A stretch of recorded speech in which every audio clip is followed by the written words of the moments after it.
បានបងប្អូនហ្នឹងហើយថ្ងៃប្រធានបទយើងមានឆ្ងាយពីគោទៅដដែលបងប្អូនធ្វើម៉េចបើយើងជាអ្នកចិញ្ចឹមគោនៅតាមស្រុកស្រែចម្ការបងប្អូនហ្នឹងហើយបងប្អូនថ្ងៃនេះខ្ញុំចង់លើកយក5ចំណុចពាក់ព័ន្ធនឹងការចិញ្ចឹមគោនិងរបៀបនៃការមើលថែណាបងប្អូន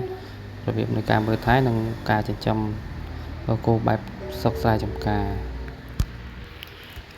ការចិញ្ចឹមគោតាមស្រុកស្រែចម្ការវាជាមុខរបរប្រពៃណីដ៏សំខាន់មួយវាជួយទ្រទ្រង់ជីវភាពគ្រួសារកសិករព្រមទាំងផ្ដល់នៅជីធម្មជាតិសម្រាប់ស្រែចម្ការផងដែរបងប្អូនបាទនៅក្នុងហ្នឹងគឺវាមាន5ចំណុចបងប្អូនទី1មុននឹងយើងចាប់ផ្ដើមចិញ្ចឹមគឺយើងត្រូវជ្រើសរើសគោសម្រាប់ចិញ្ចឹមណាអានឹងទី1បងប្អូន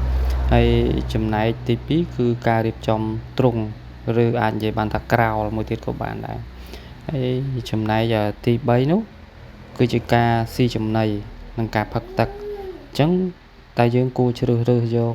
វិធីសាស្ត្រដាក់ចំណីឲ្យមួយណាជាប្រភេទស៊ីចំណីបែបធម្មជាតិឬក៏ជាចំណីកែច្នៃអញ្ចឹងណាបងប្អូនទី3ហ្នឹងចំណែកទី4នោះគឺជាការថែទាំសុខភាពហើយនឹងការបង្ការជំងឺបងប្អូនមានន័យថាយើងត្រូវការចាក់ថ្នាំបង្ការឬក៏តាមដានសុខភាពគោដែរព្រោះរដូវវាតែផ្លាស់ទៅផ្លាស់មករដូវប្រាំងរដូវវស្សាអញ្ចឹងមានខ្យល់មានអីចឹងណាខែត្រជាក់ខែអញ្ចឹងទៅវាអាចមានការប្រែប្រួលអាកាសធាតុអញ្ចឹងគោក៏វាពេលខ្លះក៏វាអាចប្រឈមប៉ះពាល់នឹងជំងឺខ្លះដែរអញ្ចឹងត្រូវការមើលថែបងប្អូនហើយទី5ចុងក្រោយនោះគឺគេនិយាយពីអត្ថប្រយោជន៍បងប្អូនអត្ថប្រយោជន៍នៃការចិញ្ចឹមគោ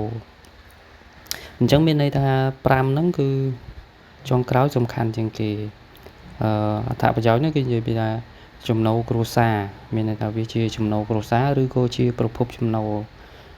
ដ៏សំខាន់ពេលដែលត្រូវការលក់ដូរយកប្រាក់ទូទាត់ក្នុងការខ្វះខាតក្នុងគ្រួសារអញ្ចឹងណាបងប្អូនដូចជាបងថ្លៃសាលាកូនសិក្សាអញ្ចឹងទៅឬចំណាយពេលមានអាសន្នអន់ក្រពេលដែលវាកើតឡើងដែលចែកដនអញ្ចឹងណាបងប្អូនហើយមួយទៀតនោះគឺលិមួកវាគោវាអាចបង្កើតជាជីធម្មជាតិអាចប្រមូលលិមួកគោហ្នឹង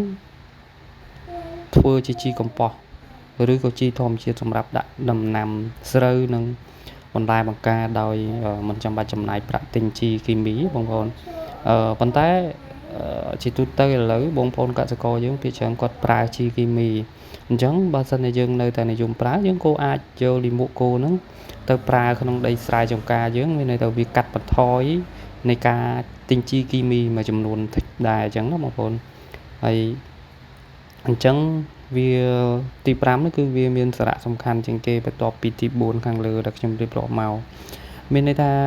ចំណូលគ្រួសារវាសំខាន់ណាស់បងប្អូនហើយពេលដែលយើងត្រូវការយកសាច់ប្រាក់ខ្វះខាតក្នុងគ្រួសារគឺយើងអាចបញ្ចេញបានភ្លាមអញ្ចឹងណាវាមិនលំបាកទេអញ្ចឹងថា